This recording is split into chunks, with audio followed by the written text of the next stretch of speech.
Buenas tardes. Bienvenidos al programa La Colección a Detalle. El día de hoy, la charla en línea con la doctora Verónica Hernández lleva por título De la recreación de una tumba de Tiro en el Museo Amparo a la recreación arquitectónica del inframundo en la cultura de las tumbas de Tiro. Verónica, bienvenida. Muchas gracias por estar esta tarde con nosotros. Vamos a hacer la lectura de una breve semblanza para que ustedes la conozcan un poco más. Verónica Hernández es doctora en Historia del Arte por la Universidad Nacional Autónoma de México e investigadora en el Instituto de Investigaciones Estéticas. Es miembro del Sistema Nacional de Investigadores del CONACYT. Sus investigaciones versan sobre la historia del arte y de las culturas del México antiguo, en particular del occidente de Mesoamérica. Verónica Hernández ha participado en el estudio de la colección de arte prehispánico del Museo Amparo. Es autora de los libros Imágenes en piedra de Tzintzuntzan, Michoacán, un arte prehispánico y virreinal, y Beatriz de la Fuente o el arte como vía regia. Nuevamente, bienvenida. Muchísimas gracias por estar con nosotros y por compartir el estudio de las tumbas de Tiro y especialmente la recreación que hiciste y que se presenta al término del recorrido por las salas de arte prehispánico del Museo Amparo. Bienvenidos a todos los que siguen esta transmisión en vivo. Comenzamos. Hola, muy buenas tardes, muy buen día. Es un gusto estar con ustedes siempre en el Museo Amparo. Muchas gracias a Silvia Rodríguez por esta presentación y por esta invitación. Y bueno, pues aprovecho para felicitar muy ampliamente a esta institución por cumplir 30 años, que me parece que han sido años en donde en realidad están a la vanguardia y están dejando huella y un legado muy importante cada día. Y me parece que justo en este espacio el arte del México antiguo, en lo particular el arte mesoamericano, pues resulta ampliamente beneficiado porque digamos que se integra junto con otras colecciones, exposiciones permanentes o temporales, en donde pues vemos muy diversas expresiones artísticas de México y de otros países, de diversas temporalidades, de diversas culturas, y pues se trata de un gran museo de arte en donde en particular vemos una gran colección, resguarda una muy sobresaliente colección de arte mesoamericano, y dentro de ese corpus magno de arte de las culturas del México antiguo, en particular de Mesoamérica, bueno, la región occidental de México tiene un lugar pues muy destacado, ¿no? Porque en términos cuantitativos se encuentra abundantemente representada dentro de ese corpus, y en particular en relación con estas obras del occidente mesoamericano, pues sin duda el arte, en particular el arte cerámico de la cultura tumbas de Tiro, pues es esto, tiene allí un lugar preeminente. Entonces, bueno, pues siempre es un gusto estar con todas y todos ustedes. Bien, pues vamos a hablar justamente de esta obra que tal como nos dice Silvia, bueno, cuando recorremos este espacio, la podemos al final de lo que es la exposición sobre el arte del México antiguo, la encontramos hacia el final, y es una obra en donde justo vamos a ver la recreación de un espacio, de un recinto arquitectónico que de manera, digamos, genérica se le conoce como tumba de Tiro. Es en este espacio, en este tipo de espacio, en donde vamos a encontrar que procede, ¿no? O que se encuentra que en buena medida o con alta probabilidad proceden piezas que son ampliamente conocidas de esta cultura, en que en particular se trata de obras de arte cerámico, tanto en el formato de esculturas como en el formato de vasijas, muchas de ellas decoradas, pintadas de una manera magistral.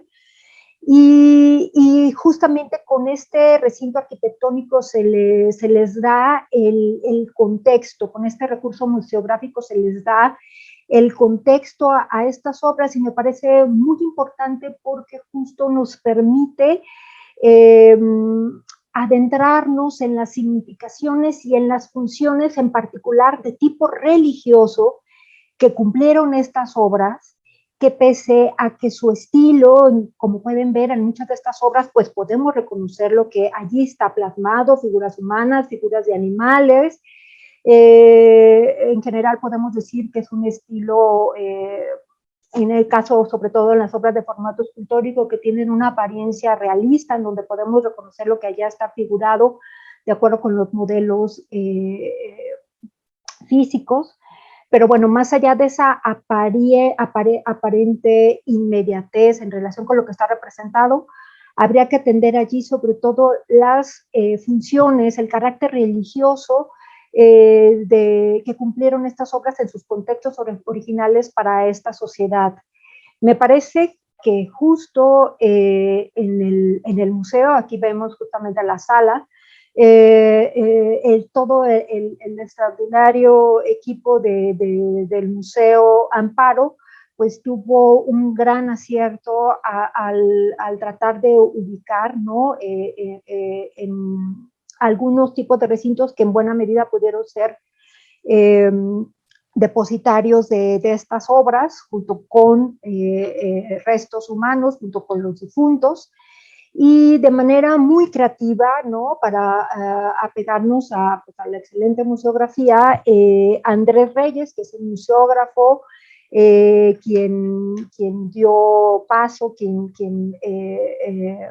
creó justamente esta magnífica museografía, bueno, propuso este modelo de recreación de una obra arquitectónica que originalmente se encontraría ubicada en el subsuelo, ¿no? De modo justamente subterráneo, y se utilizaron pues materiales que aparentan madera, y bueno, pero bueno, allí podemos distinguir la silueta de lo que es este tipo de espacio.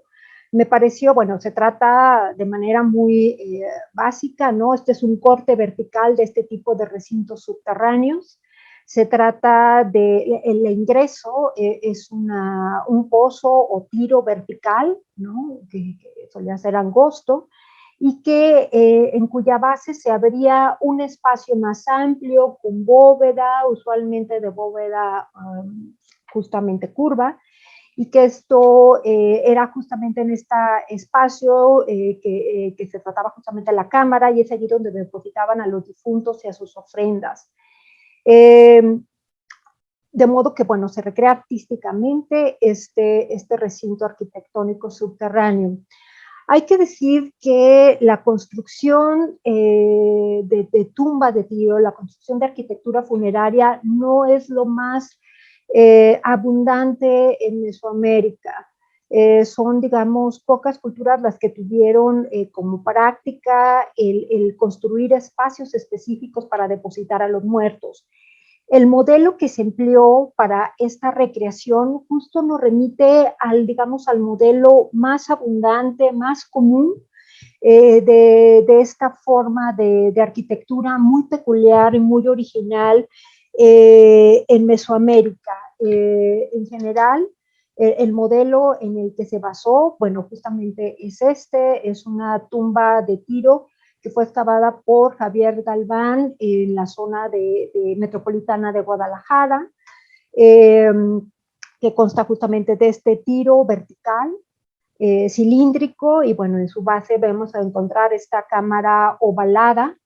¿Y dónde encontramos? Bueno, hay que ubicarnos en tiempo y espacio. La cultura de las tumbas de tiro se ubica básicamente entre el año 300 antes de nuestra era o antes de Cristo hasta el 600.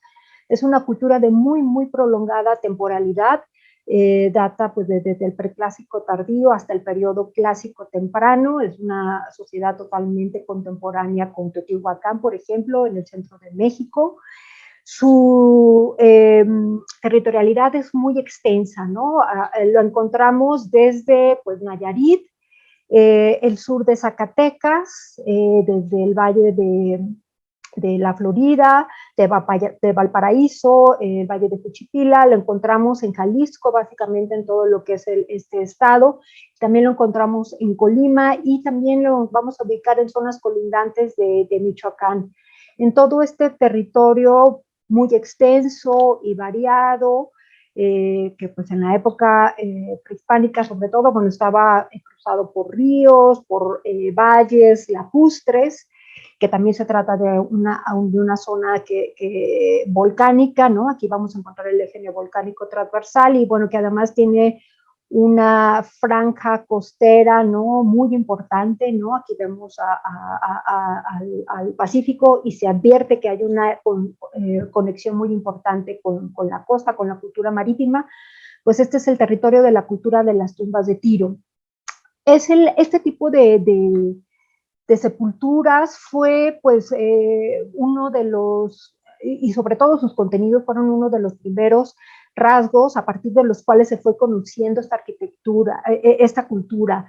No es el único elemento, desde luego, también vamos a encontrar arquitectura de superficie, una serie pues de diversas expresiones materiales, pero bueno, de modo genérico le denominamos cultura de tumbas de Tiro a partir de este rasgo muy singular que aglutinó pues a las diversas comunidades, múltiples y diversas comunidades que se asentaron en todo este territorio del occidente mesoamericano. Hay que decir que la construcción les decía que la construcción de arquitectura funeraria no es común en Mesoamérica y en este caso se trata de una forma de entierro que fue muy común, digamos, pudiéramos decir que de la colectividad en general, ¿no? A grandes rasgos. Esta forma de tumba de Tiro, la misma que está recreada en la sala del Museo Amparo y que aquí vemos justamente un corte y la vemos también en planta, pues es una forma muy, muy común de esta arquitectura. El tiro puede medir más o menos 1.70 metros de largo, puede medir el tiro, digamos, en promedio 80 centímetros de diámetro o de lado. Los tiros pueden ser cilíndricos o pueden ser cuadrangulares. Y bueno, en su base constan con una cámara que puede ser ovalada o cuadrangular, puede medir más o menos 2,5 por 2 metros. Y de altura, pues la altura de estos cuartos, ¿no? De estas habitaciones interiores subterráneas, pues puede medir, digamos, en promedio unos 2 metros de altura. De modo que, bueno, este tipo de construcción subterránea, pues es uno de los elementos que aglutina, que permite identificar esta pues, vinculación cultural de estas múltiples sociedades a lo largo de todo este territorio.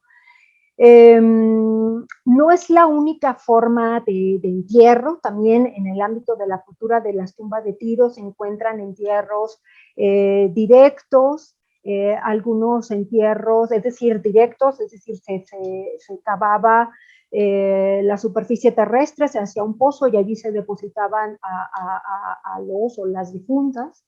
También se encuentran algunos entierros digamos, en pequeñas fosas, ¿no? Digamos, cavidades talladas en el subsuelo y allí mismo también se depositaban a los individuos. También encontramos algunos entierros en urnas. Pero bueno, en la sepultura en este tipo de recintos arquitectónicos, sin duda, fue masiva. Les menciono que es un rasgo que vincula a toda esta comunidad y me parece muy interesante en el sentido de que se trata de una arquitectura que digamos que era compartida por esta sociedad en su conjunto. Esto que implica que personas, ¿no? que pertenecían a los estratos más elevados se sepultaban en ellos, pero asimismo otro tipo de individuos que acaso no iban a pertenecer a los estratos, a las jerarquías más altas de esta sociedad. Era una forma de entierro que compartía, insisto, la colectividad en su conjunto. Ello no implica que tanto en la construcción, en la arquitectura, tanto por lo que tiene que ver con sus dimensiones, como con el diseño justamente de estos recintos, allí mismo podemos advertir jerarquías sociales de manera muy clara. También se puede advertir la jerarquización, los diversos estratos sociales o el paso del tiempo también en relación con los contenidos, con las ofrendas, con los ajuares funerarios, con los usos que tenían y también con la misma ubicación de las tumbas.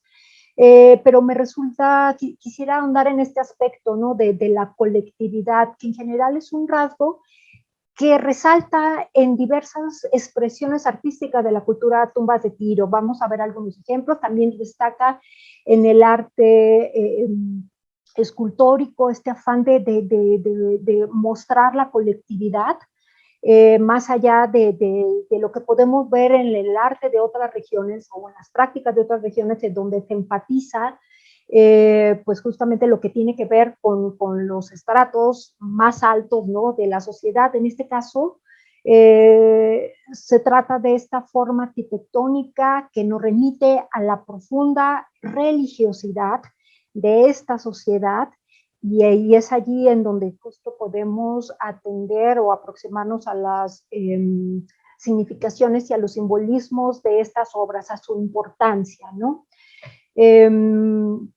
Bien, bueno, vemos, de nuevo volvemos a esta recreación de esta tumba de Tiro, en donde, bueno, a Andrés Reyes, pues lo que pasa, lo que vemos plasmado, pues es este corte vertical de esta tumba, y encontramos, bueno, comienzo ahora como para señalar muy rápidamente cuál era el tipo de contenido que encontramos en estos espacios. Bueno, uno, el afán de mostrarlas como con este diseño, o lo que les he mencionado en relación con este uso colectivo. Bueno, las mismas tumbas eran usadas de manera, con frecuencia eran usadas y reutilizadas al paso del tiempo, y en una de estas tumbas se pueden encontrar pues entierros colectivos, ya sea que se utilizaran, que fueran en un solo momento, en un solo evento funerario o al paso del tiempo. Un poco más adelante vamos a mostrar algunos de estos ejemplos, de estos casos. ¿Cuál es la importancia de construir estos espacios, estos recintos funerarios?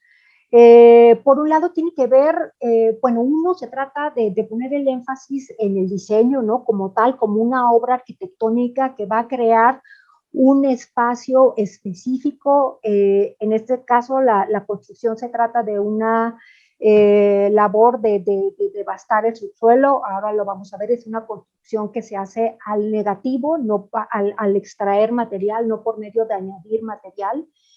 Pero el construir estos espacios tiene en principio una función básica. Uno, el de conservar de manera muy específica, en principio, a los difuntos, a quienes allí estaban sepultados, a sus restos, y también asimismo a sus ofrendas. Hay un afán allí de permanencia en estos espacios, eh, y que desde ahora mismo cabe decir que en términos, digamos, de la cosmovisión mesoamericana, pues este afán de permanencia, de identificación directa de donde se encuentran estos difuntos y sus ofrendas, pues nos remite a esta convivencia mutua, ¿no? A esta interacción mutua entre los vivos y los muertos, en el sentido de que pues, la muerte física no se consideraba justo un final definitivo. Los difuntos, los muertos, los ancestros, pues participaban del devenir de las comunidades. A partir de ello, bueno, se generaban transmisiones de linajes, de posesión de determinados territorios, con repercusiones políticas, ¿no? Para legitimación del poder, eso, digamos, por un lado. Entonces, bueno, esto se trata en principio de estas funciones básicas de esta construcción. A esto nos remite al afán de conservar los restos de los muertos y también las ofrendas, ¿no? que le eran allí depositadas. Eh, las ofrendas pueden ser, la cantidad, la calidad, la calidad de las ofrendas puede ser muy, muy variada. Se han encontrado digamos que un número limitado de tumbas que han sido excavadas arqueológicamente, ¿no? Y en estos casos se puede encontrar que los individuos pueden acaso tener solamente algunos tepalcates, ¿no? Hay también otras posibilidades en el sentido de que estos espacios eran, dado que eran reutilizados, ¿no? Igual pudieron alterarse estos contextos originales, pero bueno, de repente pueden encontrarse apenas unos tepalcates asociados con los individuos. De otro lado, podemos encontrar pues una diversidad de materiales, de objetos, ¿no? Podemos encontrar también alimentos, animales, sustancias que a veces eran contenidas en las vasijas. Se pueden encontrar materiales de tipo perecederos, como ofrendas u objetos que estaban hechos de papel, de fibras vegetales. También se encuentra abundancia de objetos hechos en concha marina, de objetos malacológicos diversos, ¿no? Y también de las mismas conchas, ¿no? Muchas veces como trompetas, tal cual como instrumentos musicales. Se encuentran piedras de diverso tipo, encontramos también piedras finas, piedras verdes finas como el jade, y también se pueden encontrar metates, por ejemplo, y asimismo podemos, bueno, de manera muy destacada vamos a encontrar el arte cerámico, como les mencionaba, en la forma de esculturas y de vasijas. En este caso, para esta recreación de la tumba de Tiro en el Museo Amparo, en relación con el contenido que vemos allí, pues básicamente correspondería con una tumba de la región de Colima. Vamos a ver algunos de estos objetos, ¿no? Que son propios sobre todo del estilo Comala, como lo podemos ver con estas formas escultóricas que figuran animales, patos, vasijas, otros vasos, vasijas también con forma, que conjuntan con formas de animales, este perro, este es uno de los, no extraña, ¿no? En el contexto de lo mesoamericano, el hecho de que se encuentre un perro, ¿no? Sabemos que tiene pues la enorme importancia de los perros en el simbolismo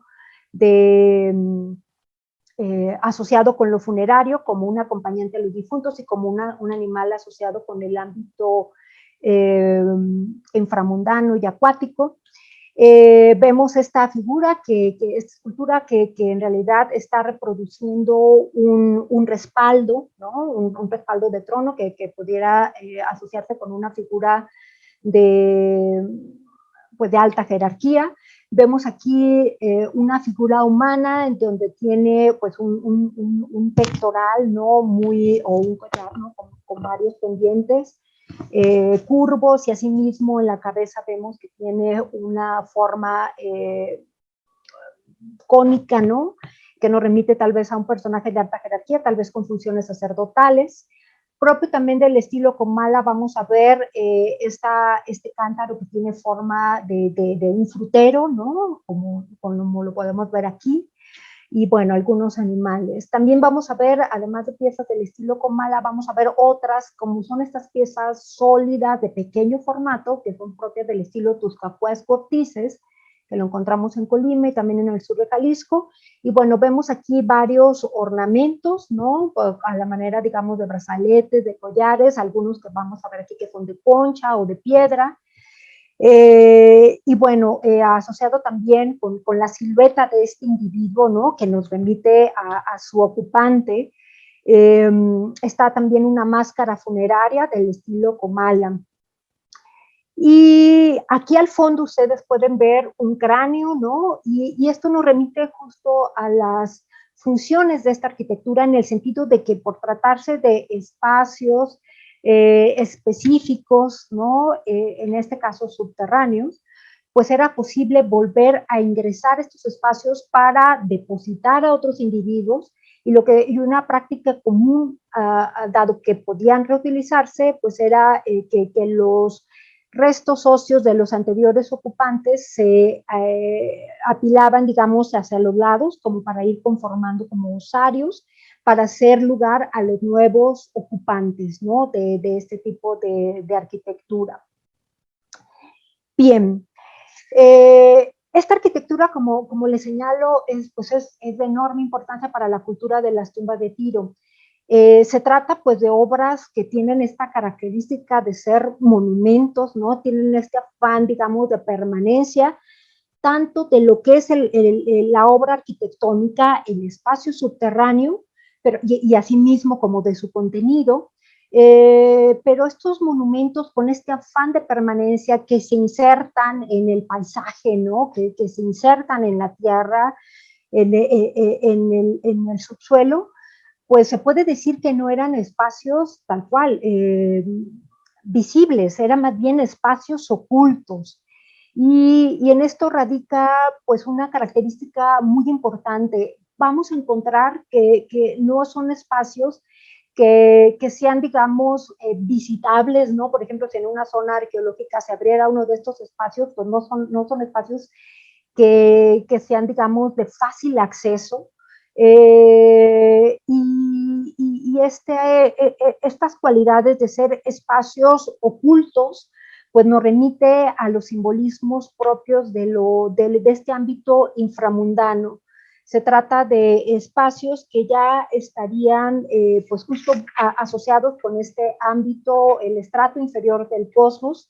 Recordemos que en la cosmovisión mesoamericana el estrato inferior, ¿no? Del cosmos, vamos a ver que en una escala, en un esquema vertical encontramos tres estratos: el inframundo, el estrato terrestre y el celeste. El estrato inframundano se concibe como el espacio primigenio, el espacio original. Es allí donde se resguardan los materiales, las características, las cualidades, eh, digamos, increadas, ¿no?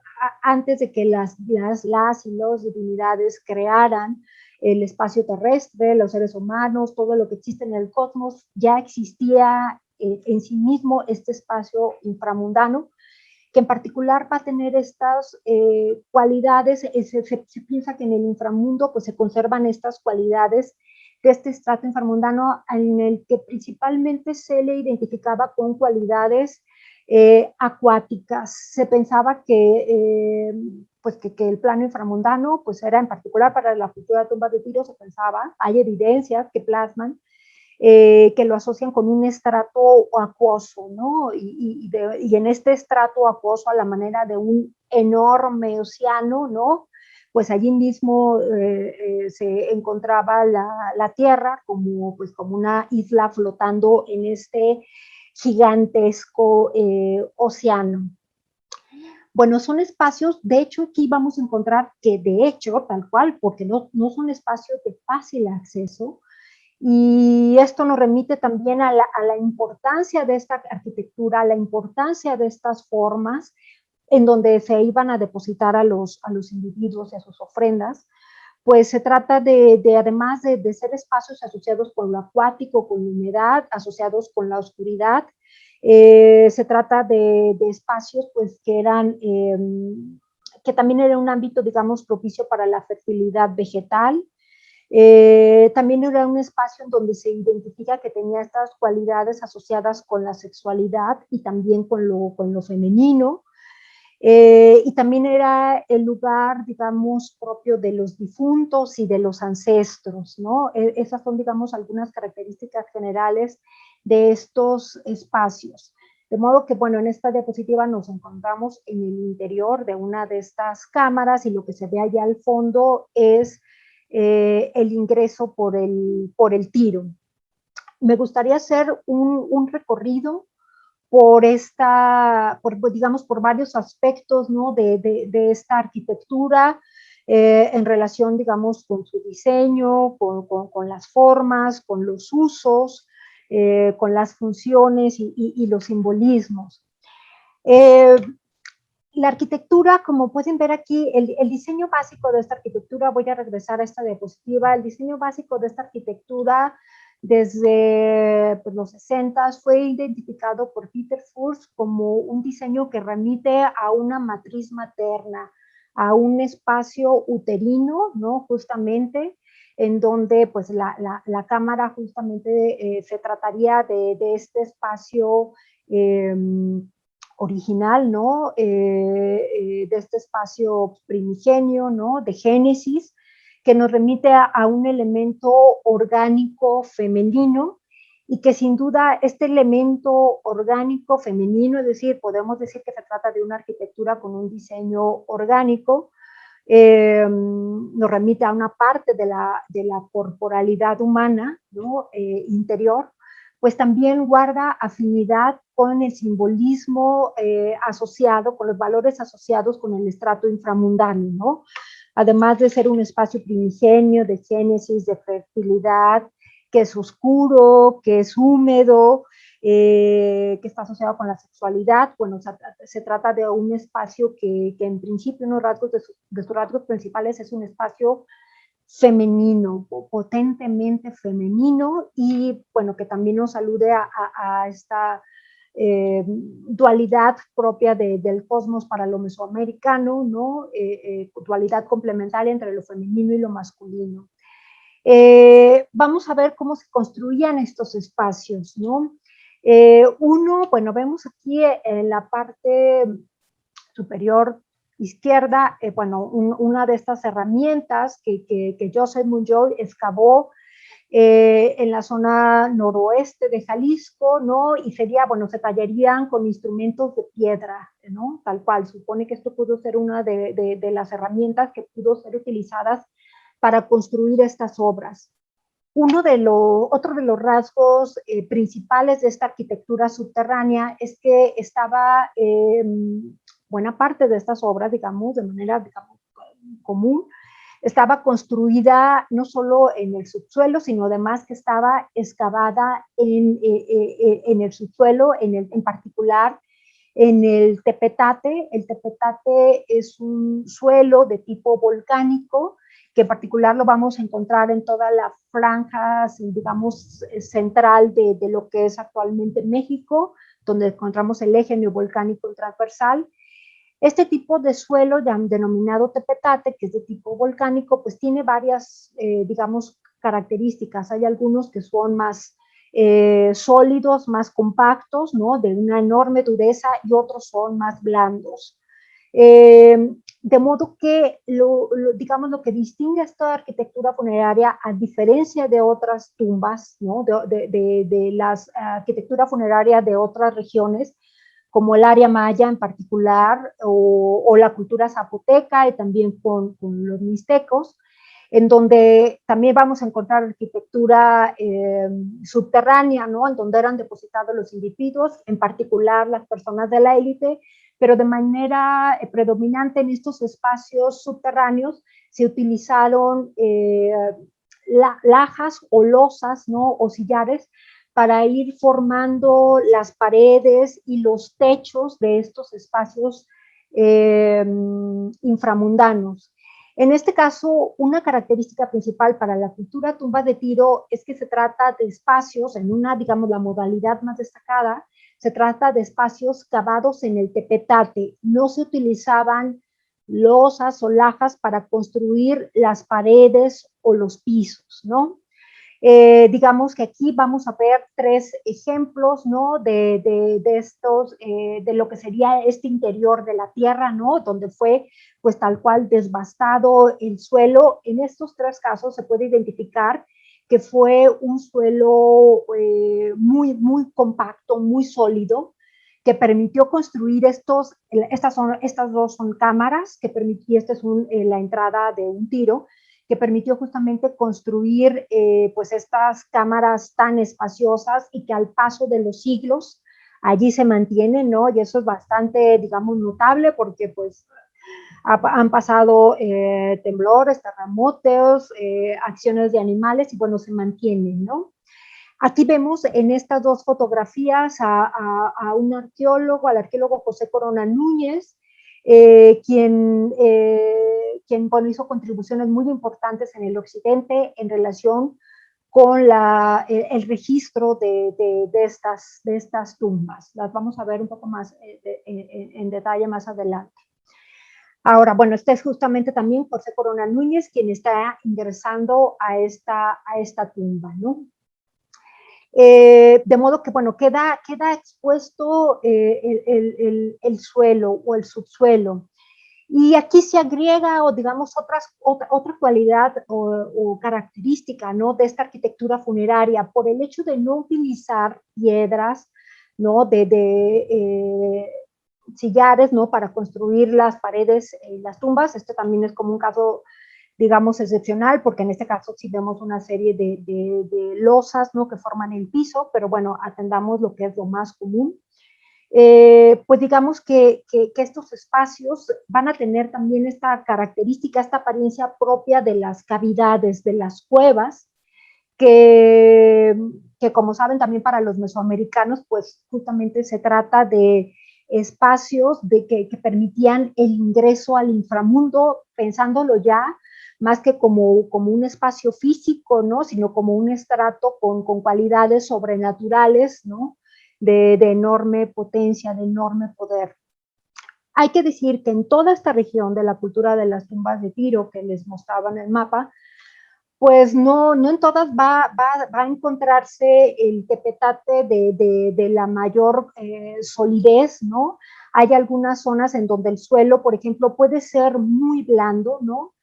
Y bueno, en algunos casos, como pueden encontrarse en Colima o en Nayarit, se construía, la práctica era construir el espacio, y aquí iría enfatizando la importancia del diseño, de la forma, de la silueta uterina, femenina, ¿no?, orgánica de este espacio, porque vemos que se construía el tiro, la cámara, y después de haberse depositado a los difuntos y a sus ofrendas, para evitar, digamos, que colapsara la bóveda, el espacio era todo, digamos, rellenado, ¿no? Pero bueno, aún así se mantiene, digamos, la silueta de estos espacios, y nos remite pues a esto, a la importancia religiosa de estas obras en relación con las creencias asociadas con la muerte, ¿no?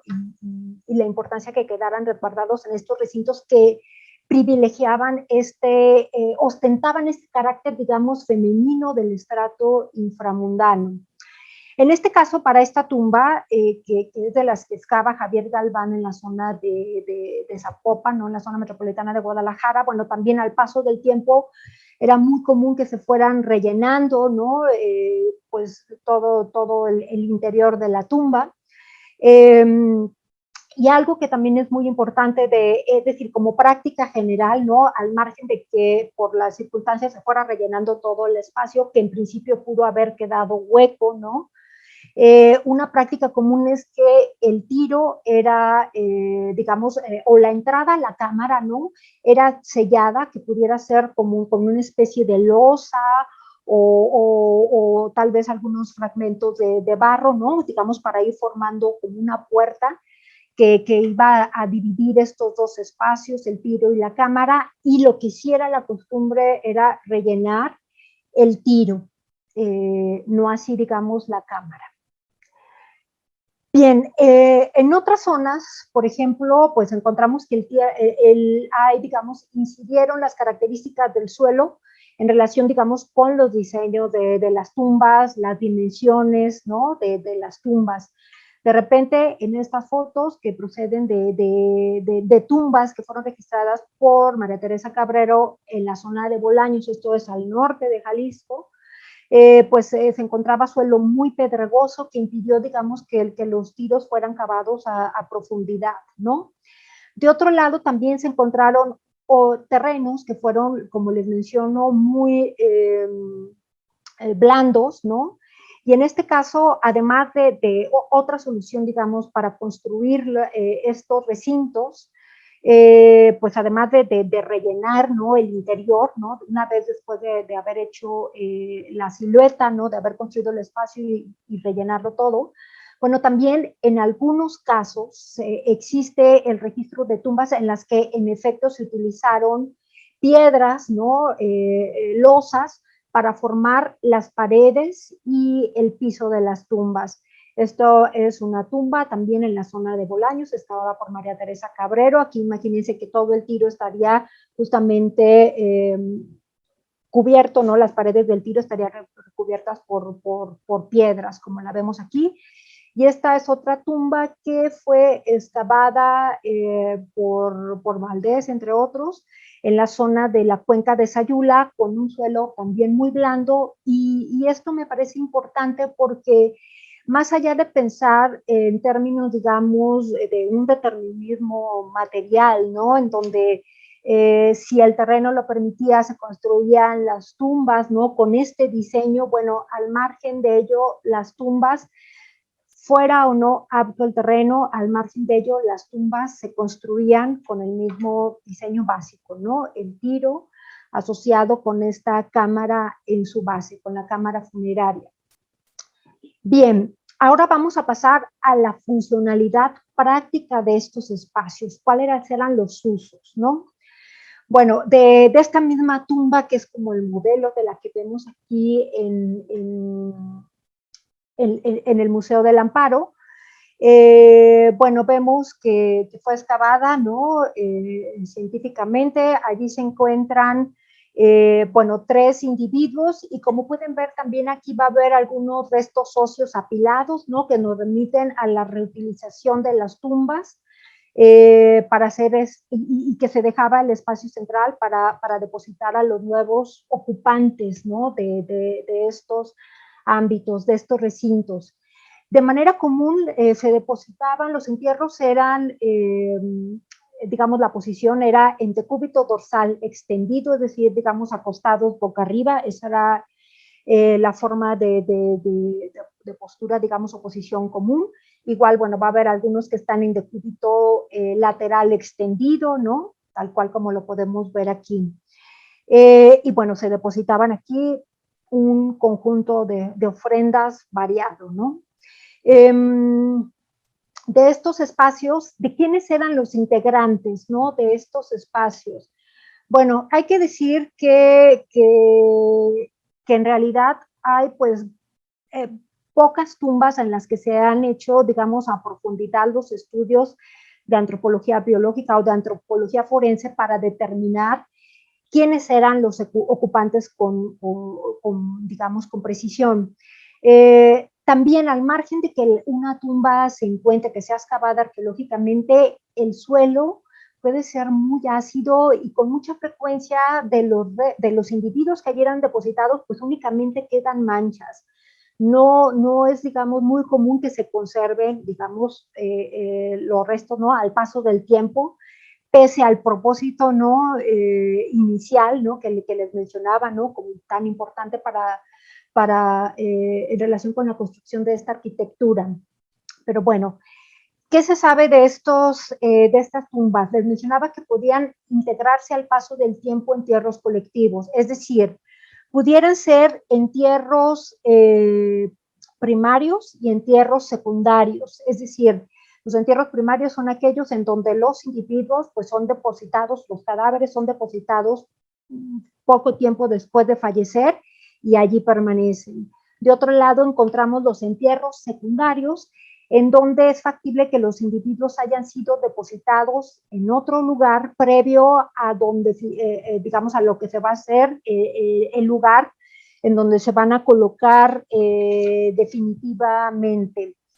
Y bueno, lo que se detecta es que eran individuos masculinos, femeninos, y pudieran ser adultos, y también personas de diversas edades. Incluso se han encontrado neonatos, ¿no?, recién nacidos, allí mismo eran sepultados.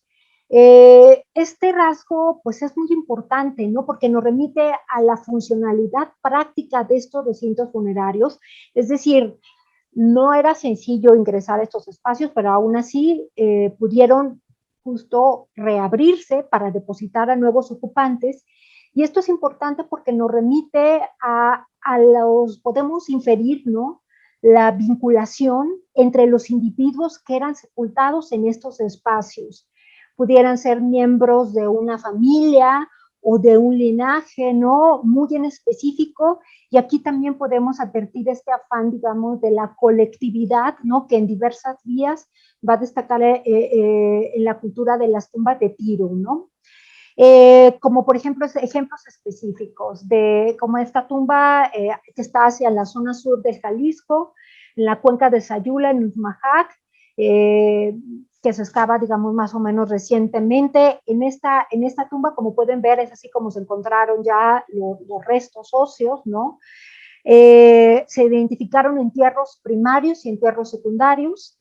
En total se encontraron los restos de 16 humanos, ¿no? Y se supone que fueron colocados en distintas ocasiones, es decir, hubo diversos eventos funerarios en donde la tumba en algún momento se abrió o se construyó, se colocaron allí difuntos y luego se volvieron a abrir para colocar más difuntos y se fueron, digamos, apilando los restos óseos.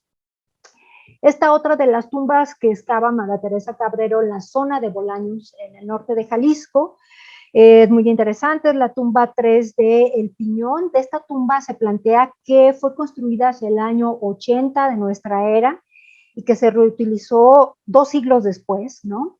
De esta tumba, los estudios de antropología forense lo que identifican es que había aquí 86 individuos. En este caso, había individuos adultos y también otros individuos que eran muy jóvenes, ¿no?, adolescentes, y además había la menor cantidad, 12 alumnos, 12 individuos, además habían sido sometidos a fuego, ¿no? Habían sido parcialmente cremados, ¿no? El resto de los individuos, pues allí se habían colocado, digamos, sus cuerpos. Vemos aquí ahora, bueno, esto lo vimos en planta, ¿no? Las cámaras de estas dos tumbas. Esta es otra tumba que se excava arqueológicamente por Lorenza López Mestas y Jorge Ramos de la Vega entre el 93 y 94. Se encuentra, digamos, en la zona, en el altiplano central de Jalisco, en el municipio de Magdalena, muy cerca del volcán de Tequila. En este caso, para esta tumba que contaba, bueno, con un tiro, ¿no?, de casi 8 metros de altura, que va a tener 2 cámaras funerarias. En estas 2 cámaras, digamos que fue muy importante, ¿no?, este hallazgo y también el estudio de antropología forense por parte de Robert B. Pickering. Como pueden ver, ven aquí la disposición, había 3 individuos en cada cámara, ¿no? La norte y la sur.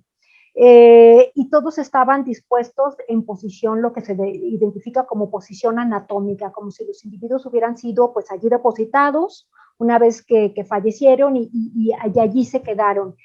En este caso de esta tumba se trató de un solo evento funerario, pero el único individuo que recién acababa de fallecer era este individuo del que vemos aquí la fotografía, y lo encontramos aquí en la cámara norte. Es el individuo que tiene una ofrenda lujosa, ostentosa, ¿no? Sobre todo van a destacar ornamentos de concha, ¿no?, con sus pectorales, con una trompeta de caracol en la zona pélvica.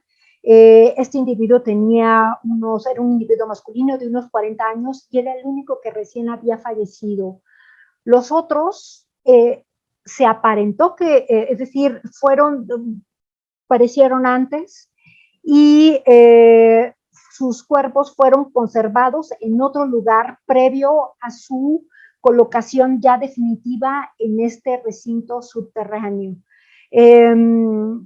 De modo que se trata de un entierro primario y de otros entierros secundarios, pero en efecto todos aparentan, es decir, se tuvo el cuidado, el enorme cuidado de conservar los restos óseos, ¿no?, y de colocarlos tal cual, como si estuvieran recostados, ¿no?, en este espacio.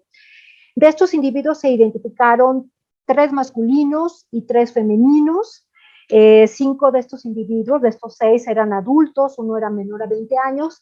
Y otro rasgo muy importante que permitió el estudio de antropología forense, de antropología física, fue determinar que pues eran una familia, que eran miembros de una familia a partir de una deformación congénita en la columna, ¿no? Y se pudo determinar que se trataba de un, digamos, matrimonio, y los demás pues eran, digamos, descendientes directos.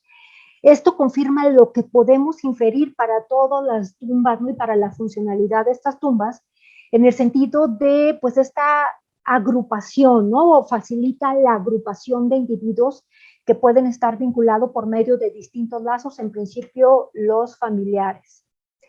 Bien, ahora vamos a ver un poco cómo son las formas de estas tumbas, ¿no? Un poco explorar la diversidad de este diseño básico a partir del tiro vertical y la cámara. Bueno, vimos en los otros casos que se trata, bueno, del modelo básico que se recrea en el museo, pues es el tiro cilíndrico que sirve de ingreso asociado con esta cámara, ¿no? De forma ovalada, que va a tener este techo abovedado. En otros casos podemos encontrar que el tiro no se encuentra a un lado, sino que se encuentra en la parte central. A estas tumbas se les llama tumbas con forma de botella, ¿no? De manera coloquial. A estas también se les puede llamar tumba con forma de bota, ¿no? Y bueno, puede haber, digamos, variaciones, porque a veces el piso del tiro y de la cámara puede encontrarse al mismo nivel, o puede encontrarse a distinta altura. En este caso, en estos dibujos pueden apreciar, en estos cortes de estas tumbas, pueden apreciar que aquí hay estas losas, ¿no?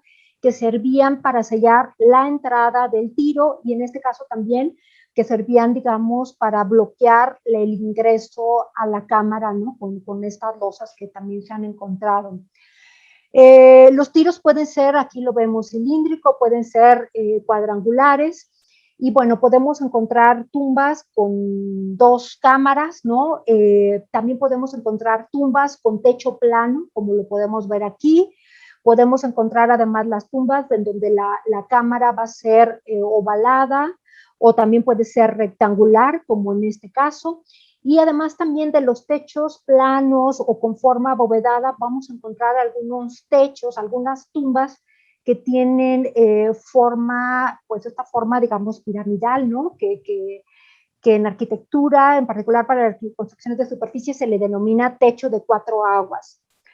Esta es la tumba en donde vimos en la diapositiva anterior esta forma de techo piramidal, de techo de 4 aguas, que pues es muy importante porque enfatiza las cualidades, digamos, habitacionales de estos espacios, ¿no? Al inicio de la presentación les mencionaba que en general para los mesoamericanos, pues los muertos, ¿no? Continuaban con agencia,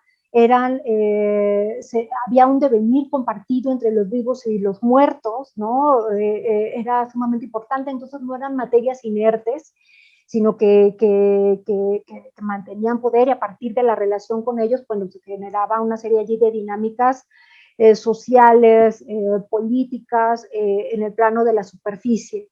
Pero bueno, se identifica esta cualidad de otra, digamos, una continuidad de la existencia, ¿no? De alguna manera. Y allí enfatizaría también, bueno, las cualidades arquitectónicas, las cualidades formales de estos espacios, en donde en particular para esta tumba, que va a tener estas 3 cámaras, ¿no? A partir de este tiro, en donde se abren estos 2, digamos, especies de pasillos, y se van construyendo las cámaras. En particular, esta cámara se conecta a partir de este otro pasillo angosto con esta otra tercera cámara del conjunto. Y de nuevo nos remite pues a la manera como se van construyendo las casas en el ámbito de los vivos, en donde cuando va creciendo la familia, pues se van ampliando los espacios, y de algún modo es factible pensar que para esta tumba así ocurrió. Vemos el modelo de este tipo de techos también en las maquetas cerámicas, en las recreaciones escultóricas, en particular de esta del estilo Strand del Río, donde también vemos a estos espacios habitados, así como pudiéramos pensar que veríamos justamente las tumbas como las casas de los muertos, ¿no? En un sentido habitacional pleno, donde continúan activos, donde mantienen, digamos, un cierto sentido de vitalidad. Bueno, es esta tumba, la de el Arenal en Etzatlán, en la zona central del Jalisco. Esta tumba, bueno, viendo estos diseños, ¿no? En donde podemos encontrar para esta zona que había un suelo muy compacto, muy sólido. Esta tumba al tiro medía unos 14,5 metros de profundidad, ¿no? Es enorme, ¿no? Es tal cual, es penetrar en el inframundo, a las profundidades del inframundo, y sin duda, bueno, allí nos estaría remitiendo también a la jerarquización, ¿no? A la importancia de los individuos que estaban colocados en estos espacios. También enfatizaría que en relación con este diseño orgánico de las tumbas, este diseño uterino femenino, que bueno, con mucha frecuencia en lo que es la sección previa al ingreso a las cámaras se estrecha más, ¿no? Por ejemplo, de lo que podía ser el tiro. Y nos remite, bueno, de nuevo al volver a este espacio germinal femenino y también con ciertas connotaciones, digamos, de sexualidad, que es importante. Otras tumbas con diseños elaborados, bueno, pues también es esta se encuentra también en la zona central de Jalisco, ¿no? Eh, que registra Phil Weigand, Christopher Pickman. De las tumbas que se conoce, digamos, con los diseños más elaborados, con mayor tamaño, se encuentran en esta zona, algunas tienen hasta 22 metros de profundidad, y también se han contado hasta 5 cámaras, ¿no? Asociadas con una de estas tumbas. Para la zona norte de Jalisco, María Teresa Carrara nos permite reconocer esta tumba, ¿no? Donde vemos que se trataría de 2 cámaras que además estarían interconectadas, ¿no? Estos espacios, y además, bueno, cuenta con 3 tiros. Bueno, ahora, pasando a cómo se encontraban estas tumbas, dónde se localizaban. Bueno, hay varias modalidades, básicamente hay 2 modalidades. La más común, ¿no? de la ubicación de estas tumbas, por un lado, era agrupadas, tal cual, formando cementerios. Recordemos que en Mesoamérica, pues el hecho de que existieran espacios, digamos, específicos, exclusivos para depositar a los muertos no era común. La práctica más común era colocarlos, uno pues pudiera hacer entierros directos en las zonas domésticas, o en el caso de que existieran tumbas como en el área maya o en el área, digamos, oaxaqueña, en la región oaxaqueña, pues estas tumbas estaban asociadas con arquitectura de superficie, ¿no? Con palacios, con pirámides, estaba asociada con estas otras construcciones. Para la cultura tumba de tiro, la modalidad, digamos, más común en lo que se va a encontrar estas construcciones es tal cual formando cementerios, espacios que eran exclusivos para depositar a los muertos. Y en este caso vamos a ver otro nivel, digamos, de agrupación, es decir, podemos encontrar un nivel de agrupación muy estrecho, ¿no? Entre los individuos que eran colocados en cada una de estas tumbas, y por otro lado, pues otro nivel de conexión, ¿no? En relación con los individuos que formaban parte de una de estas agrupaciones, de uno de estos cementerios. Este es un plano de un cementerio que excava Isabel Kelly en la zona del Valle de Colima, y bueno, vemos también otro registro de estas tumbas de tiro por parte de Joseph Munyoy en la zona de Puerto Vallarta, en donde alrededor de esta ladera de un cerro se encuentran pues, justamente estas tumbas de tiro. Este es el otro elemento importante para reconocer, digamos, o ir reconociendo como las pautas de ubicación de estas tumbas. Además de que se agrupaban formando cementerios, también solían colocarse en las laderas de los cerros, ¿no? Tal cual como los podemos ver aquí. En el caso de este cerro, que se encuentra en la zona de Puerto Vallarta, en Jalisco, pues la cima de este cerro es donde Monjoy detecta una de estas tumbas. Me parece muy significativo el hecho de esta asociación muy recurrente de estos cementerios, ¿no? Asociados justamente con las laderas de los cerros en el paisaje. Y aquí de nuevo vemos otro elemento muy propio, ¿no? De la cosmovisión mesoamericana. Por un lado sabemos, bueno, podemos ver esta asociación, digamos, muy tangible, muy ostentosa de estos dos elementos prioritarios en la cosmovisión mesoamericana, que son las cuevas, ¿no? Y los cerros.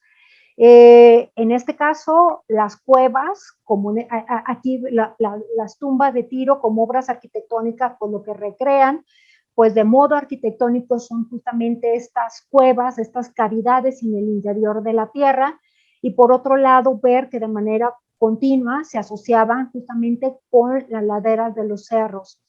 De estos dos elementos que pues resalto como elementos prioritarios, digamos, en el paisaje cultural, en la manera como las diversas sociedades de Mesoamérica entendieron, imprimieron de diversos valores y simbolismos, ¿no? A estos elementos naturales, de modo que ya tienen connotaciones sobrenaturales, pues los vamos a encontrar con mucha recurrencia, ¿no? Desde la época olmeca, vemos aquí un ejemplo de un altar, que más bien, bueno, sería básicamente un trono, esta forma, digamos, bloque rectangular en donde en la parte superior vemos aquí tallada lo que serían las fauces del monstruo de la tierra.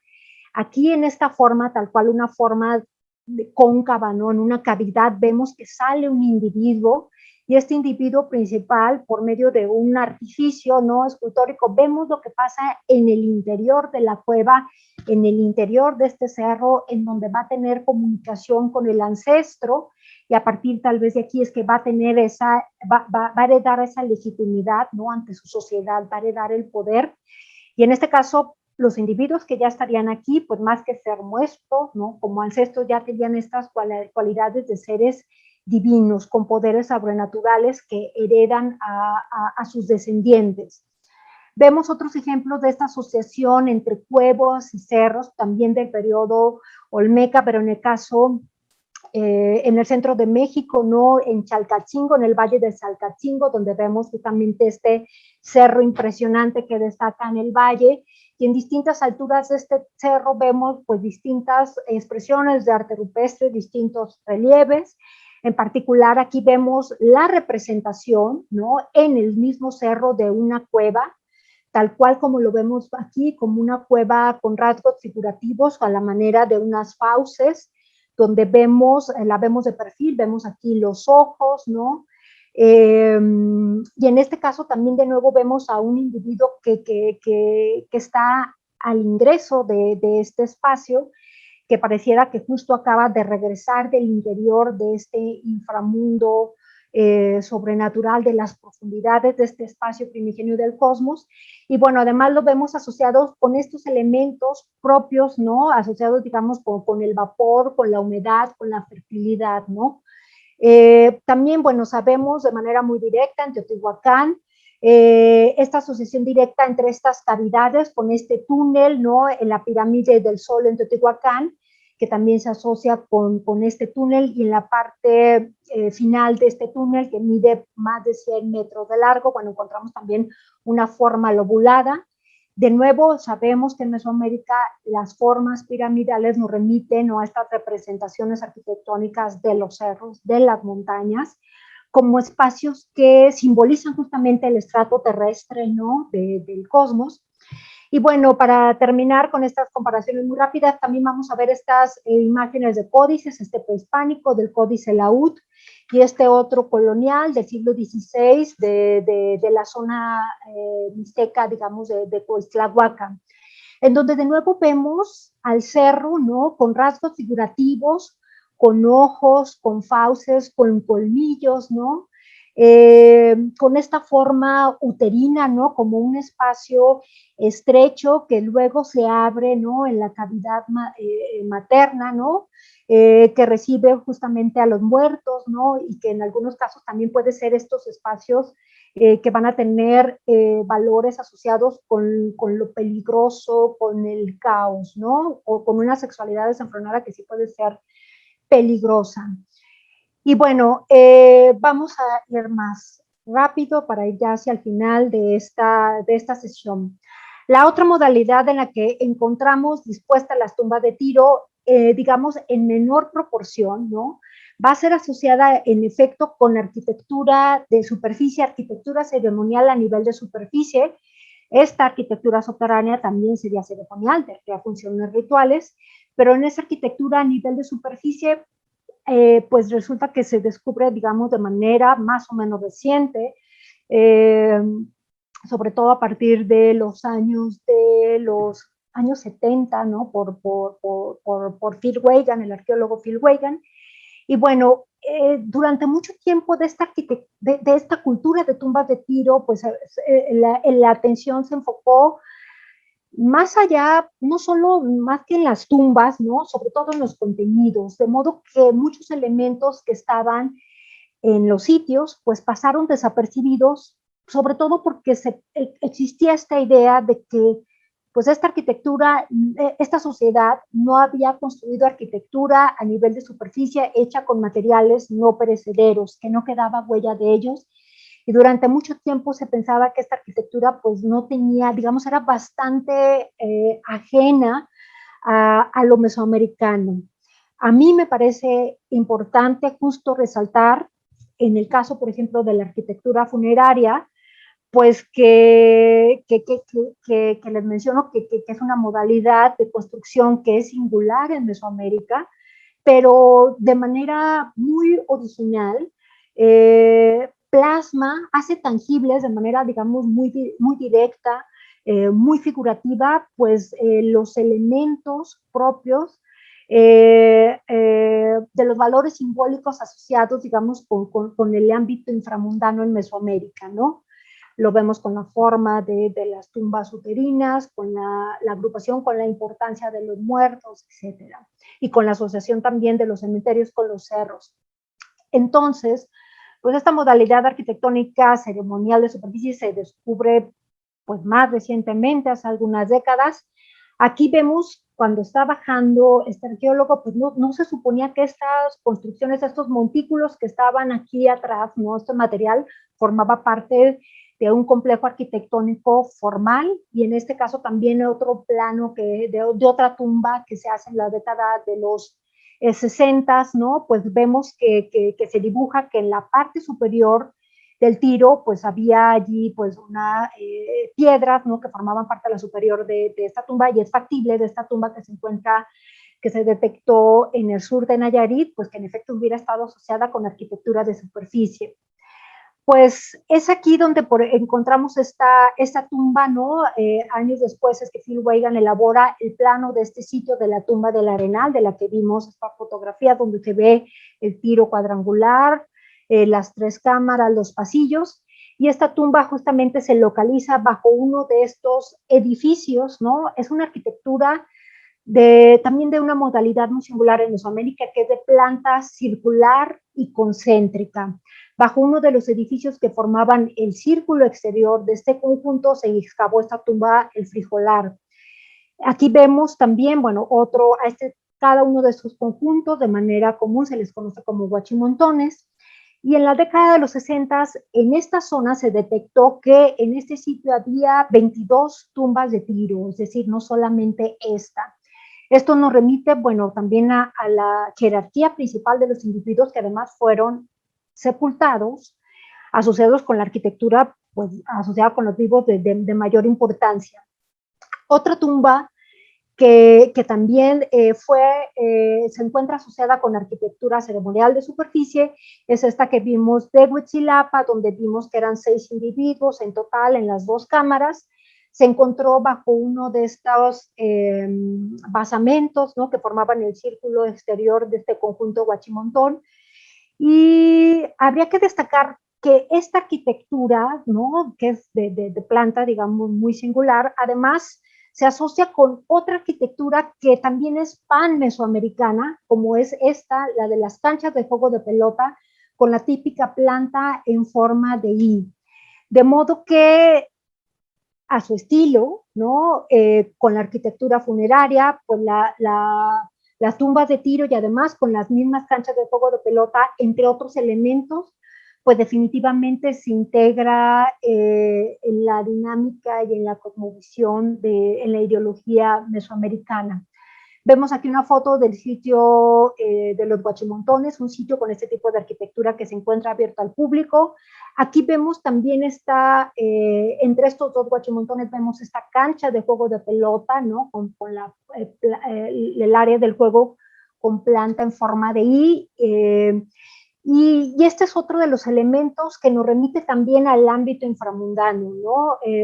Insertos también en esta cosmovisión mesoamericana. Recordemos que para los mesoamericanos en general, ¿no? El juego se juega, este ritual, ¿no? Con la pelota pues se juega en el inframundo.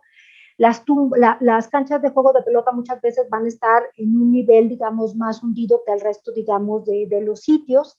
Y también se identifican como entradas, como áreas de frontera entre lo inframundano y lo terrestre, y como entradas también al inframundo. Asociado con esto, pues, con este énfasis, ¿no? En esta conexión de estos estratos del cosmos, encontramos también, bueno, que en el plano arqueológico, en asociación con algunos sitios con guachimontones, se detecta que en el edificio central pudieron colocarse postes, ¿no? En donde pudieron llevarse a cabo rituales de tipo genérico podemos denominar el ritual del volador. Sobre todo habría que destacar que en este ritual justamente este poste, ¿no? Por el que asciende un individuo se concibe como un axis mundi, como un eje del cosmos, ¿no? Este individuo principal en sí mismo también connota esas cualidades de eje del cosmos, que puede llegar justamente hasta la superficie, hasta el estrato terrestre y bueno, y va a conectar con el inframundo, ¿no? Atendiendo los valores pues sobrenaturales, ¿no? Dados a estos espacios. Vemos también en el arte cerámico la representación de canchas de juego de pelota y con alta probabilidad este tipo de obras, ¿no? Escultóricas que representan arquitectura, pues se encontraban también en estos recintos subterráneos, en las tumbas de tiro. Y bueno, aquí vemos otra manifestación, ¿no? De este afán de la agrupación, ¿no? De lo colectivo, que les mencionó que en muy diversas facetas está presente en la cultura tumbas de tiro, en particular porque en este caso, pues no solo vemos a los jugadores, ¿no? A los protagonistas de este ritual, sino además vemos a los espectadores, ¿no? Hombres, mujeres, infantes, ¿no? Diversos grupos participando de estos rituales. Y bueno, mi última diapositiva es esta, ya para terminar. Regresamos a esta recreación de esta tumba de tiro y pues, vemos aquí pues algunas de estas obras, vasijas efigie, esculturas, que fueron colocadas, ¿no? En este espacio, ¿no? Y insisto que para atender, digamos, aproximarnos a su significación, a su simbolismo, a su importancia, pues es importante tratar de ubicarlas en cuáles serían sus contextos originales, y en particular de estas habría que pensar que con alta probabilidad se trata de estos recintos funerarios acompañando a los difuntos, que tenían una enorme importancia para esta cultura. Bueno, pese a su apariencia, digamos, les menciono, inmediata, ¿no? En relación con los modelos, ya sea de fauna, ¿no? Que podemos encontrar aquí, pues hay que entender estas obras en relación con estos simbolismos inframundanos. Bueno, del perro ya lo hemos visto, ¿no? En el ámbito inframundano, es un animal que tiene cualidades acuáticas, en efecto, ¿no? Como parte de sus prácticas, los perros nadan muy bien. se asocian con el acompañante a los muertos. Pudiéramos pensar que también tenían este valor, digamos, alimentario, ¿no? Pero de funcionar como comida, pero en este caso se trata de un perro con apariencia muy, muy vital. Aquí lo vemos, ¿no? Al perro está cuidando, ¿no? Al parecer allí muy activo, muy alerta, ¿no? Totalmente vital y resguardando, digamos, al ocupante, algún difunto. Este en particular, este perro, lo que está figurado aquí es un perro de la especie que se le denomina tlalchichi, es un perro chaparro, ¿no? De baja estatura, de patas cortas, y es un perro que tenía pelo. En el ámbito de la cultura de tumbas de tiros, también he detectado, ¿no? Que el perro se asocia con el ancestro femenino de la humanidad, y eso ya sería motivo para otra charla, ¿no? Y para, digamos, más oportunidades para poder mostrar este tema. De otro lado, vamos a encontrar, hay animales que de manera muy, digamos, en el ámbito mesoamericano se asocian inmediatamente con lo inframundano, con lo nocturno, con lo oscuro, con lo acuático, con la sexualidad muy potente, y en este caso son los felinos, en particular los jaguares. Para esta vasija, ¿no? Que tiene en su cuerpo, va a incorporar la forma de un animal, ¿no? En esta enorme forma, digamos, de olla, ¿no? Que en sí mismo, ya por el mismo hecho de ser un contenedor, nos remite a que contiene agua, ¿no? Un elemento acuoso. Con esta olla, bueno, además esto se enfatiza con las formas circulares y concéntricas que encontramos aquí, que nos remiten a las motas de los felinos, en particular de los jaguares. Pero en particular de esto, más que identificar a un jaguar o a un felino, lo que identifiqué es justamente a un perro o a un cánido, en particular porque la cola del animal es corta, aquí lo vemos, la cola del animal es muy corta, va hacia arriba, como lo podemos ver aquí, y también porque, bueno, tiene las orejas, digamos, no redondeadas, sino algo puntiagudas, y también porque no tiene, digamos, cánidos largos, ¿no? Caninos largos, ¿no? Como lo tienen los felinos. Tampoco tienen una línea que une la nariz con lo que es, digamos, las fauces del animal. De manera que a mí me parece que aquí está figurado un animal híbrido, un perro con la piel de un jaguar, y es afín, digamos, con estas cualidades acuáticas, nocturnas, ¿no? De las que hemos hablado en relación con estos espacios. Bueno, de manera más inmediata vemos aquí la figuración de cangrejos, de conchas, ¿no? En este caso que son tanto obras escultóricas. Asimismo vemos a patos, ¿no? En particular asociado con el simbolismo inframundano, pues identifica que es allí en donde tiene su origen el viento, ¿no? En particular a partir de los estudios de Gabriel Espinosa Pineda, que estudia para el ámbito del altiplano central, ¿no? Los ámbitos lacustres del altiplano central de México, en relación en particular con la figura de Quetzalcóatl, que tiene entre sus atributos una máscara bucal con forma de pato. Bueno, más allá de pensar en que remite a una especie natural, habría que pensar en la congruencia de esta especie, de este pato, con este ámbito, ¿no? Justamente se trata de, en particular, tiene aquí una pequeña cresta, ¿no? Y pudiera ser que la especie que aquí fue figurada, que la vemos aquí, sea del tipo mergo, del género mergo, que es un pato buceador, tiene esta habilidad pues de transitar desde las profundidades del agua y salir y inmediatamente volar, y con ello no va digamos, a traer el viento, ¿no? De las profundidades, y después del viento lo que se genera es el agua.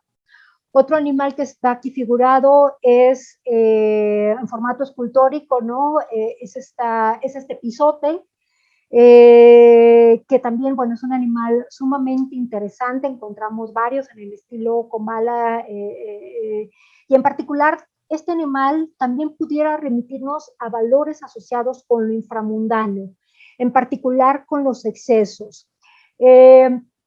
para fuentes del siglo XVI, lo que se dice de este animal, que en náhuatl se le denominaba pesotli, es que es un animal que comía muchísima fruta, que era muy, muy tragón, ¿no? De modo que alguien que no se podía, digamos, contener y que comía y que comía y comía, se le denominaba pesotli. También la otra denominación de este animal es el cuatimundi, ¿no? Y bueno, esto insistiría en los valores religiosos y simbólicos de estas obras y que son congruentes, de un lado, con su adscripción, con su colocación en estos espacios efectivamente inframundanos, ¿no? Físicamente colocados allí en el interior de la Tierra.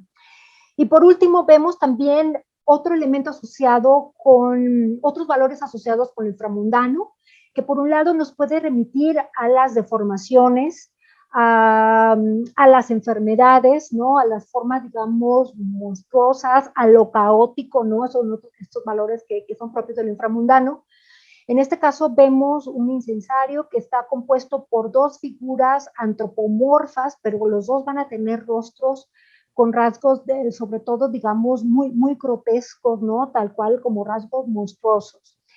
Está asociado en una de estas figuras, ¿no? Está asociado, va a tener los genitales marcados, y esto es resaltados, y esto es una de estas cualidades asociados con el inframundo, la sexualidad, en particular la sexualidad desenfrenada. Y asimismo vemos como parte, digamos, de su tocado, se van a desprender esta forma curva en donde va a tener dos cabezas, ¿no? En cada uno de estos extremos, y asimismo de esta forma curva que era el asa de este incensario, vemos que se entrelazan estas dos formas serpentinas. Se reitera aquí, vemos en este caso la figuración antropomorfa de lo que nos remite a este ámbito acuático del cosmos a la manera de un gran océano, que en particular para esta cultura se asocia con una serpiente bicéfala, ¿no? Y bueno, pues con esto termino esta charla. Me ha dado pues mucho gusto estar con ustedes.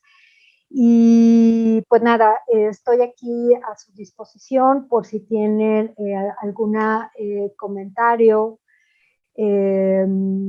Adelante, por favor.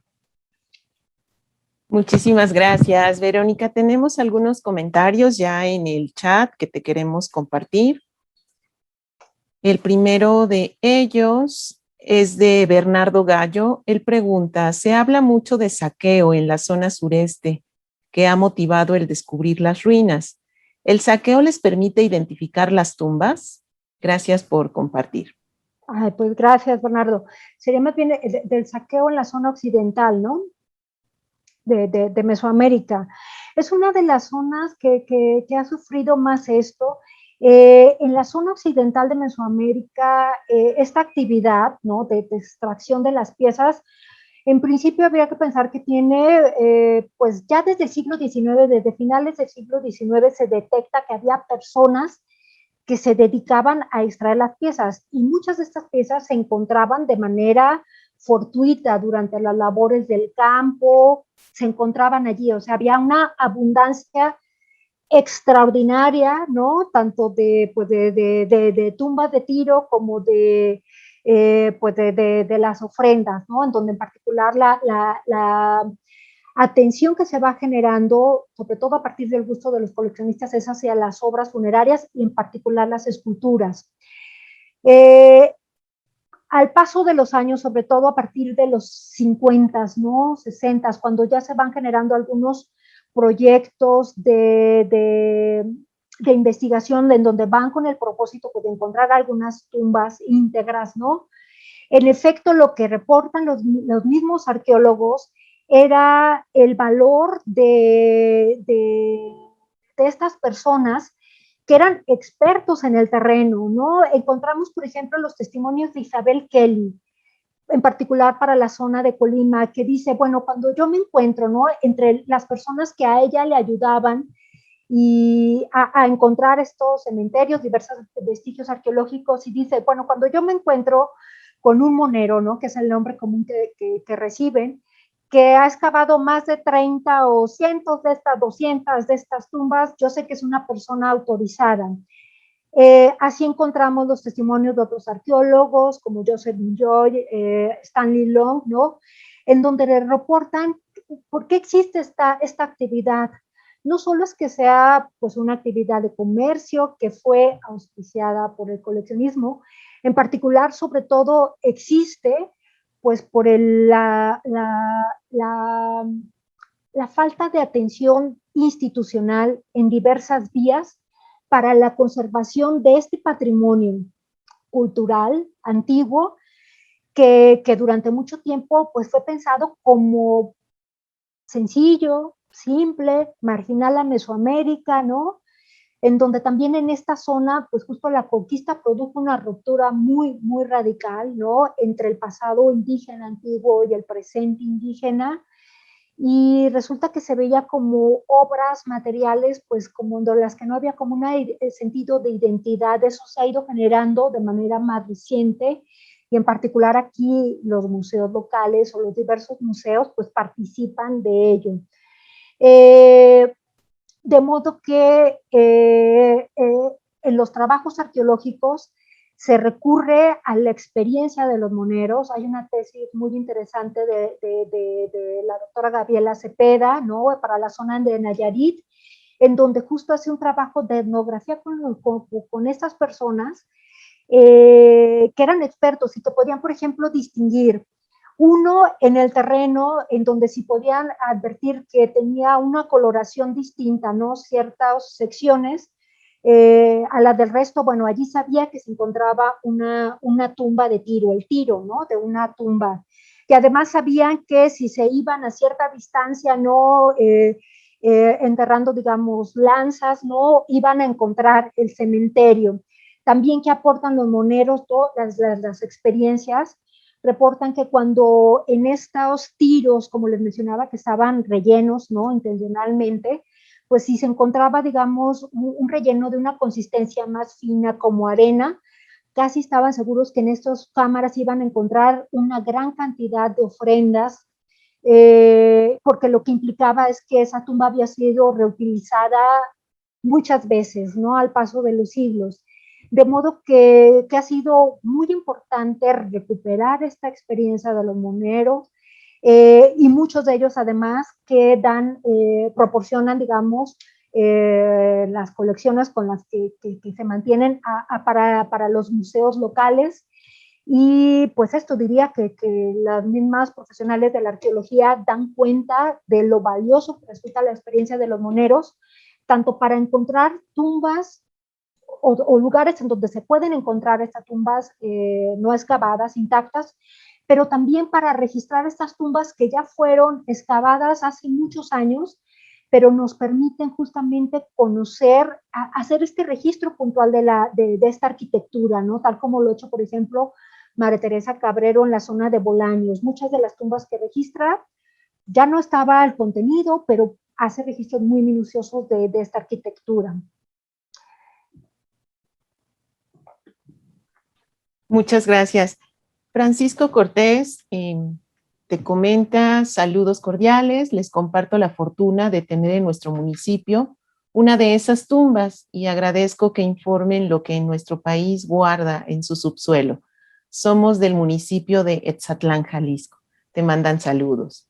Ay, pues qué maravilloso, ¿no? Porque tienen esta arquitectura extraordinaria, ¿no? Con varios ejemplos, como lo vimos en las tumbas de Etzatlán, además asociada con Huachimontones.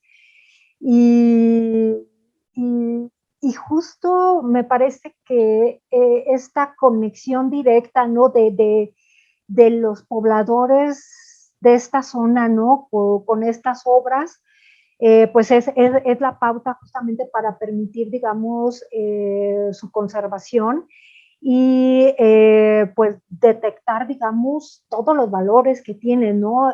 Justamente colocar a la cultura de tumbas de tiro, pues en el lugar que le corresponde en el panorama mesoamericano. Entonces son muy, muy afortunados. Gracias, Francisco. Jesús Brizuela te manda saludos desde Coacalco. Estado de México. Excelente tema para mí y para muchos. Desconocemos los entierros de nuestros ancestros. Muchas gracias. Alejandra Valencia también te manda saludos y le encanta el tema tan interesante que acabas de compartir.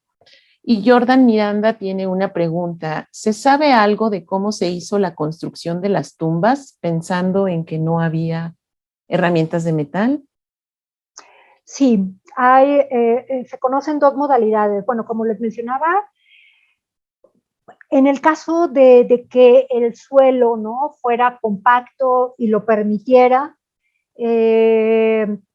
digamos que se iba construyendo, la construcción iba desde el tiro, y luego la cámara, ¿no? Y se iba desbastando justamente esta materia sólida. Necesariamente las herramientas que se utilizarían eran de piedra, ¿no? Les mostraba algunas de estas herramientas puntiagudas, ¿no? Y esto en sí mismo, esta construcción, ¿no? Pensar, digamos, en la materialidad, en el acto de construcción mismo, es muy importante porque nos remite a la importancia de estos espacios. Es decir, no era fácil construirlas, ¿no? No era fácil, ¿no?, colocar a los muertos en estos espacios, ¿no? Imagínense que era colocar a los difuntos, ¿no?, digamos, de manera, el ingreso vertical, y después por el espacio más estrecho, ¿no?, que era lo que conectaba, digamos, con la apertura, digamos, de la cámara, ¿no?, y para depositar allá los muertos. No era de una fácil manipularlos. Tendría que haber sido construcciones en principio planificadas, ¿no? Eso es algo muy importante, en particular para estas tumbas, digamos, de, de las que se encontraban asociadas con la arquitectura de superficie, ¿no? O la arquitectura, por ejemplo, de la tumba de Huitzilapa, es decir, la tumba se construyó previo al fallecimiento, digamos, del individuo principal, y se esperaron hasta que él falleciera para colocar a los otros 5 individuos en este espacio. Entonces, una modalidad sería esta: construir con herramientas de piedra o de madera, e ir extrayendo pues poco a poco el material, ¿no?, que iban devastando, sacándolo a la superficie. Y de otra parte, en el caso de los terrenos que eran de consistencia, digamos, más blanda, pues se podía construir, pues tal cual como cavar un pozo, ¿no? Y luego se iba, digamos, delimitando o figurando lo que sería la cámara, y por último el tiro, ¿no? Se le pudiera colocar alguna especie de bóveda para sostener, pues formar justamente el techo de la cámara, y encima, bueno, ya se colocaría el otro material. Serían, digamos, estas dos modalidades. Esta segunda en particular la describen para la zona de la cuenca de Sayula, con los trabajos de, ahora se me va, creo que es Jorge Valdés, entre otros autores, y otro Chondube, por ejemplo. Muchas gracias. Te comparto también los saludos y felicitaciones de Rosa María Aguilar. Karime dice: profesora, un gusto escucharla y aprender de usted. Ángel Luis Rodríguez, saludos desde Oaxaca. Y Claudia Marín te pregunta si además de la reutilización de las tumbas para el entierro de nuevos individuos, hay evidencias de acceso a las mismas para rituales, como en el caso de otras culturas mesoamericanas. Por ejemplo, los mayas, que volvían tiempo después a limpiar los huesos u honrar a los personajes fallecidos. Bueno, hasta donde tengo conocimiento, este nivel de conocimiento de estos rituales, no hay registro. Pudiéramos suponer que sí, porque, por ejemplo, en algunos casos no se han encontrado pues todos los huesos que componen a un individuo, y tal vez algunos se extraían, no solamente algunos huesos en particular más largos eran los que se colocaban en las cámaras. Pero digamos que lo podemos plantear pues a manera, digamos, de hipótesis, ¿no? De inferir que ese tipo de actividades rituales pudieron ocurrir, pero no hay conocimiento específico acerca de eso, hasta donde tengo noción. Muchas gracias. Y finalmente nos preguntan sobre la relación de las tumbas de Tiro y las estructuras conocidas como los huachimontones.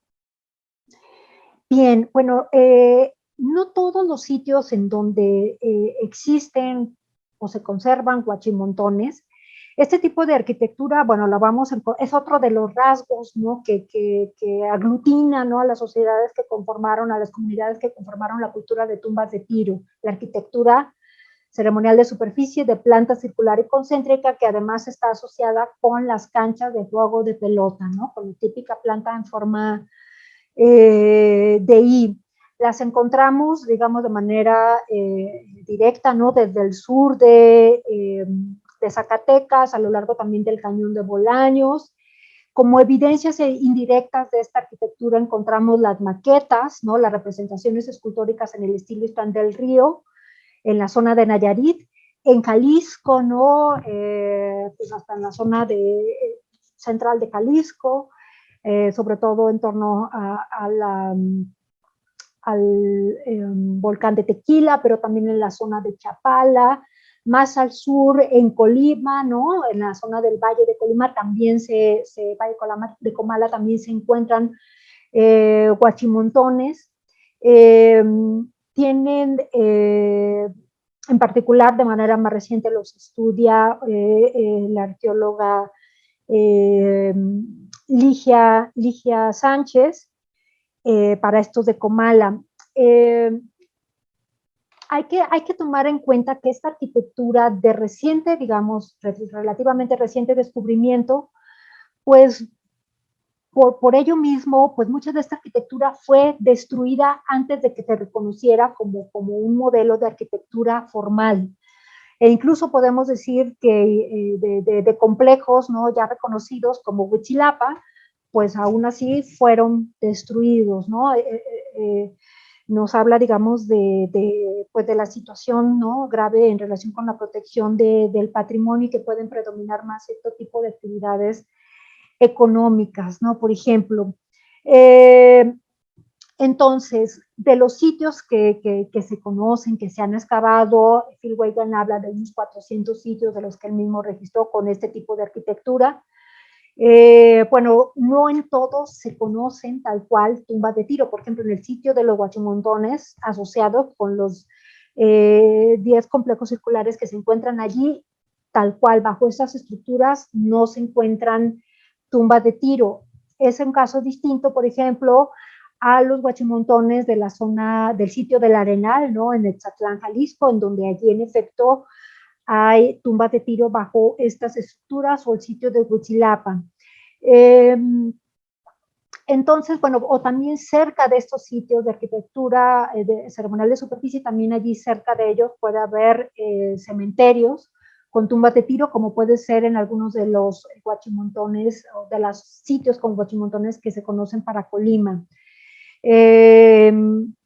Pues es esta manera, digamos que no es que en todos los casos bajo la arquitectura ceremonial de superficie existan tumbas de Tiro, no es así.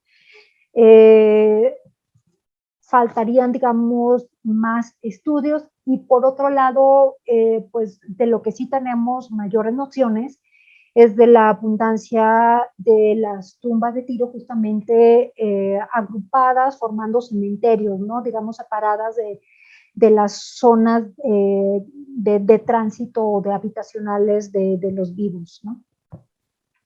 Muchísimas gracias. Bernardo Gallo te pregunta finalmente si existe el turismo en las tumbas de Tiro, si hay alguna tumba de Tiro abierta que se pueda visitar. Bueno, aquí creo que sí, no hay mucho. Creo que nuestros amigos, a ver si era Francisco Cortés, fue quien nos habló de Etzatlán, en donde tienen esta tumba, y son pues, tumbas que eventualmente se pueden visitar con guía, y una vez que también estos espacios estén pues limpios, digamos que no estén anegados, ¿no? También entiendo, por ejemplo, que para la zona de Jalisco, en Acatlán, ¿no? O sea, la zona, pues digamos, altiplano central de Jalisco, en Acatlán también, donde estaba la tumba con el piso, con el techo eh, plano, también esa tumba eventualmente se puede visitar. Eh, Sería pues esto muy interesante en los casos en donde se conservan esta arquitectura que pudiera visitarse, y creo que nuestros amigos de Estatlán ahora pudieran ya ofrecer servicios de guía si es que ya los tienen. No sé si nos puedan aportar información al respecto. Más allá de estos, o sea, no suele ser una arquitectura muy visitable, y volvería a lo que les mencionaba al inicio, ¿no? No necesariamente lo que es importante, lo que tiene la mayor sacralidad, ¿no? En el ámbito de lo mesoamericano es algo que va a estar visible, que va a ser, digamos, ostentoso en el paisaje, ¿no? Y ya hay muchos ejemplos de Mesoamérica, de obras extraordinarias, ¿no? Por ejemplo, de los mosaicos, ¿no? O de piedra verde, ¿no? Que los encontramos en la venta, ¿no?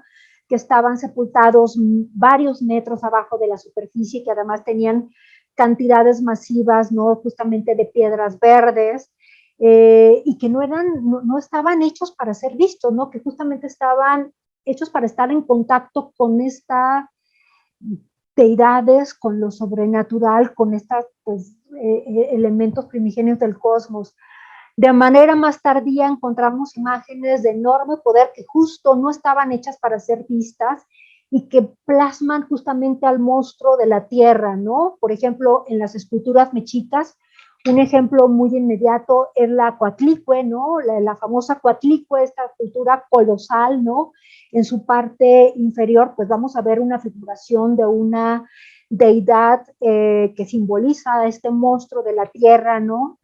Y así hay muchas otras obras de la cultura mexica en donde que en la base pues van a tener estas imágenes en donde hacen contacto, justamente la imagen representada hace contacto con aquello que es lo que representa.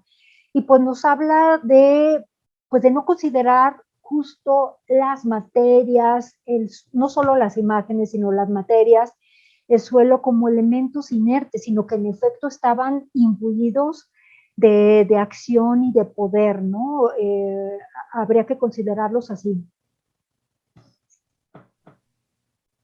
Muchísimas gracias, son todas las preguntas.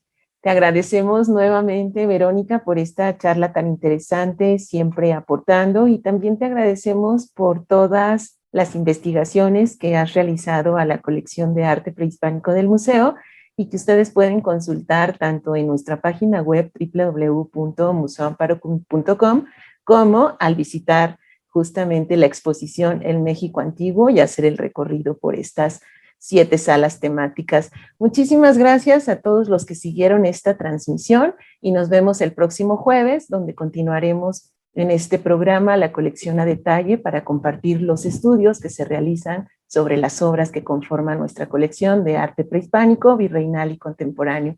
Les recordamos que la visita al museo pueden realizarla de miércoles a lunes de 11 de la mañana a 5 de la tarde con entrada gratuita. Muchísimas gracias nuevamente, buenas noches y nos vemos muy pronto, Verónica. Hasta luego.